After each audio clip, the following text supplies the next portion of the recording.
It began as a holiday. It is Wes Anderson Day. Happy Wes Anderson Day. Happy Wes Anderson Day. I'm going Yay. as a Tenenbaum. And I'm going as Margot Tenenbaum. We just saw The French Dispatch. First, we should say if you like our videos, like, comment, and subscribe to us. You may also find us both on Instagram and stalk us, or you could find us on Twitter. Yes, at Love Sam and Jacob. So Samantha is holding up a popcorn ball brought to us by our wonderful friend and producer, Rudy. And it kind of feels like a crystal ball. I've never had a popcorn ball before. So I think I've had this in childhood, but I'm excited to see how it's going to be. It was just Halloween, so this is real fresh. Kathy K. It's interesting. First of all, it's crumbling all over the floor. It smells a bit like peanut butter. Yeah, let's look at the ingredients. It's going to be so bad. There's going to be a lot of ingredients. And a lot of stuff that we don't usually eat. Sugar. It contains soy products, allergen The first two ingredients are sugar, corn syrup, then popcorn. So popcorn is third to sugar and corn syrup. Peanut-free.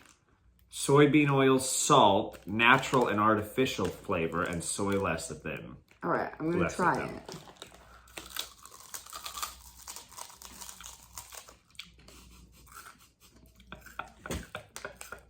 I'm gonna put that right back in the bag. I feel like I'm eating a styrofoam ball that you would make something. School projects. I can definitely see why sugar and corn syrup are ahead of popcorn on the ingredient list in this. I'm gonna go get my bubbly water. It tastes mostly like sugar and corn syrup. And it will not get back in the bag. I'm back. I'm gonna put that there. The peanut gallery's over there. The French Dispatch. It was, I would say its strengths were 100%, it was a visual potpourri of wonders. And kind of like the popcorn ball. Yeah. This is one of the most visually intricate and complicated of his movies. The script was very complicated. The visuals were very referential of a director called Jacques Tati from France, which obviously the French Dispatch. It's apparent that he took influence from Jacques Tati, who's like a kind of a physical comedian. One moment that really I noticed it was when they showed France in the first vignette, and like the woman was like hitting the thing on the side of the bounding out the rug, and the water came out, and there was like lots of sound. Or like just when they were introducing the French Dispatch to begin with, and it's on the third floor of the building, and you see the guy who's just sweeping on the second floor balcony, and you see the order of like him moving up the steps. Yeah, that was very really Jacques cool. Tati. Also, Bresson, the director Robert Bresson, who was very known for like making actors into mannequins or models, another famous French director. So he believed actors were models, not actors. And so he would make them be as still as possible and deliver their lines very direct and calm and not give any emphasis on what they were saying. Like that. And that was a trademark I noticed in this movie. It's like he took classic French directors and combined them to make a kind of his own thing, but you still see these influences. Some of the new wave too, like Umbrellas of Cherbourg, some of the color palette was very French new wave. Visually, it was everything that I wanted it to be. I loved it. The symmetry of everything was amazing. That's a like trademark. even in the third vignette, the kitchen segment, where you see both of the flames every time. Yeah, that was one of my favorite visuals of the whole movie. How do you get the flames to literally go up and be parallel at the same exact time? I'm sure that happened a bajillion times.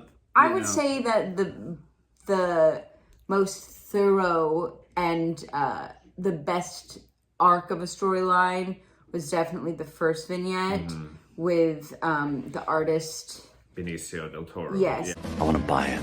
It's not for sale. Yes, it is. No, it isn't. Yes, it is. No, it isn't. Yes, it is. No, it isn't. Yes. And his whole arc. You had Tilda in that one. You had Wearing a very orange wig. and what's that guy's name? The guy Adrian Brody. Yeah. Adrian Brody. Adrian Brody was amazing. He was really good. I think that He's one was of the his star standout, actors. and I think he. I thought Benicio del Toro was one of the best people in the movie. Yeah, I agree. That's why I think that first one was so good. Because you had two Really power strong. players, and the storyline just worked. Yeah. The other two, I'm like, okay, you're giving Timothy another angsty young role. Yeah. He I'm wasn't, like, you didn't understand really what he was supposed to be like a revolutionary thing, but you didn't really understand what he wanted or what this was all about. That went way too fast for me. That got very convoluted very quickly. And that's my biggest thing, is that the script was very wordy for the sake of being wordy and complicated, and it felt like they were trying so hard to make things interesting, and they could have just built the worlds and made 3 simple vignettes. Yeah. They could have almost just done a bunch of action. You know, it could have almost been like a silent film in some regards, Right. where it just like introduces, or like an old Charlie Chaplin film where it's like you see the action going on, and then you see like the words little underneath. Yeah. And then the man, the revolutionary, plays this chess piece. Yeah. You know, I felt like there were simpler the vignettes, each one of them, there was a simpler thing that could have happened in all 3 of them that got marred by a lot of extra exposition and unnecessary stuff. And then you're weaving all of these vignettes, and they're supposed to be symbolic of different sections that would appear in this newspaper after the owner's death. And I'm just like, I think the roots of it were well intended, but I don't think that it was executed to the extreme that I would have liked to have seen it. I wanted just a little bit more. I wanted to care about the people a little bit more. Yeah. I wanted there to be something. With a short vignette, it's almost like you need a tiny little like bow on the, you need something that tells you this is why I sat through this. Yeah. And the simpler the better. It's almost like each one of these could have been a feature film. Well, yeah, exactly. But there wasn't enough time. Yeah. They're trying to develop all this plot in this short amount of time. What they could have done time-wise, what worked really well with this format or this idea was the Ballad of Buster Scruggs. Things have a way of escalating out here in the West.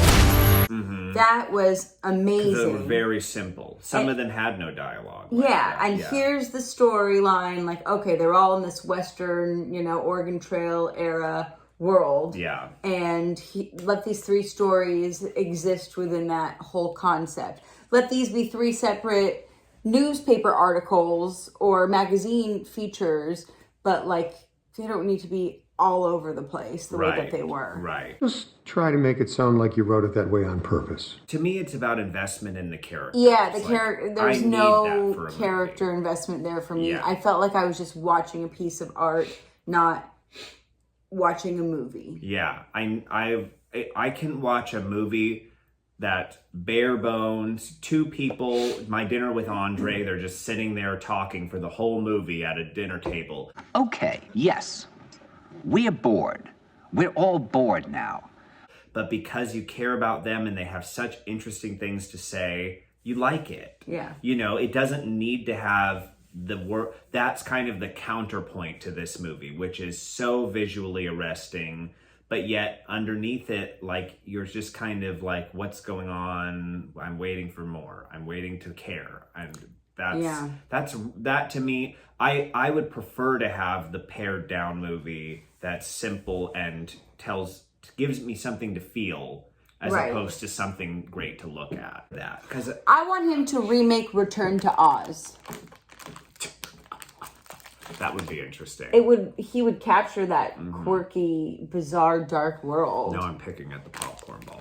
I think I'm good off of it, but I'm think I am too, appreciative for the gift of it. It is a bizarre thing. It's bizarre. And it was also cool that they went from black and white to color. Like there was a kind of interesting use of juxtaposing that. Like you went from black and white into color. Yeah. That was really interesting. But I also felt like that didn't have a purpose always. Like it felt like it was there to be there and to be interesting. I would have almost just rather him made one of the whole vignettes in black and white and left that. Because like sometimes it would just shift from color to black and white and I was like, why? Was there a reason for this other than just cool visual? Like, you know, it's like you make it tell a story. To me, a visual should tell the story along with the plot. Yeah. And so to just do that seems a little like, I don't know, unnecessary. But well, there you have it, folks. Yeah. Tried to not be negative. We're getting applause and tell your aunties about Sam and Jacob. Watch the French Dispatch if you want, and we love you. Sayonara.